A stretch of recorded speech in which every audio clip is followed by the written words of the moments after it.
माँ देवी गंगा ने अपने 7 पुत्रों की हत्या क्यों की? महाभारत में एक प्रसंग आता है कि देवी गंगा शांतनु से इस शर्त पर विवाह करने को सहमत होती हैं कि शांतनु उनके किसी निर्णय पर प्रश्न चिन्ह नहीं खड़े करेंगे। देवी गंगा ने 7 पुत्रों को जन्म दिया और उन्हें जल में प्रवाहित कर दिया। 8वें पुत्र को भी प्रवाहित करने जा रही थीं तो शांतनु ने उन्हें रोक लिया। वही भीष्म हुए। क्यों किया देवी गंगा ने ऐसा? गंगा ने जन्म देते ही अपने 7 पुत्रों को नदी में बहा दिया था। इसका कारण एक ऋषि का श्राप था। राजा शांतनु की पत्नी बनी गंगा। एक बार हस्तिनापुर के राजा शांतनु शिकार खेलते खेलते गंगा नदी के तट पर आए।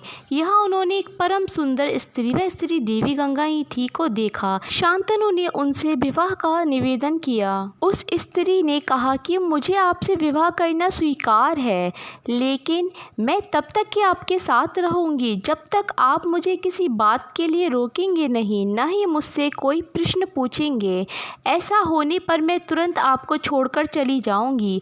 राजा शांतनु ने उस सुंदर स्त्री की बात मान ली और उससे विवाह कर लिया। इस तरह गंगा ने किया राजा शांतनु का अप्रिय। समय बीतने पर शांतनु के यहाँ 7 पुत्रों ने जन्म लिया, लेकिन सभी पुत्रों को उस स्त्री ने गंगा नदी में डाल दिया। शांतनु यह देखकर भी कुछ नहीं कर पाए, क्योंकि उन्हें डर था कि यदि मैंने इससे इसका कारण पूछा तो यह मुझे छोड़कर चली जाएगी। 8वां पुत्र होने पर जब वह स्त्री उसे भी गंगा में डालने लगी तो शांतनु ने उसे रोका और पूछा कि वह यह क्यों कर रही है। उस स्त्री ने बताया कि मैं देव नदी गंगा हूँ तथा जिन पुत्रों को मैंने नदी में डाला था वो सभी वसु थे, जिन्हें वशिष्ठ ऋषि ने श्राप दिया था। उन्हें मुक्त करने के लिए ही मैंने उन्हें नदी में प्रवाहित किया।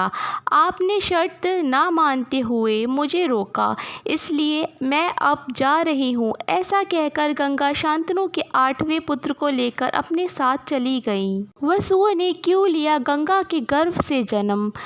महाभारत के आदि पर्व के अनुसार एक बार 2 आदि वसुओं ने ऋषि वशिष्ठ की गाय नंदिनी को चुरा लिया था। क्रोधित होकर महर्षि वशिष्ठ ने उन्हें मनुष्य योनि में जन्म लेने का श्राप दे दिया। क्षमा मांगने पर ऋषि ने कहा कि तुम सभी वसुओं को तो शीघ्र ही मनुष्य योनि से मुक्ति मिल जाएगी, लेकिन इस धौ नामक वसु को बहुत दिनों तक पृथ्वी लोक में रहना पड़ेगा। इस श्राप की बात जब वसुओं ने गंगा को बताई तो गंगा ने कहा कि मैं तुम सभी को अपने गर्भ में धारण करूंगी और तत्काल मनुष्य योनि से मुक्त कर दूंगी। गंगा ने ऐसा ही किया। वशिष्ठ ऋषि के श्राप के कारण धौ नामक वसु ने भीष्म के रूप में जन्म लिया और पृथ्वी पर रहकर दुख भोगने पड़े।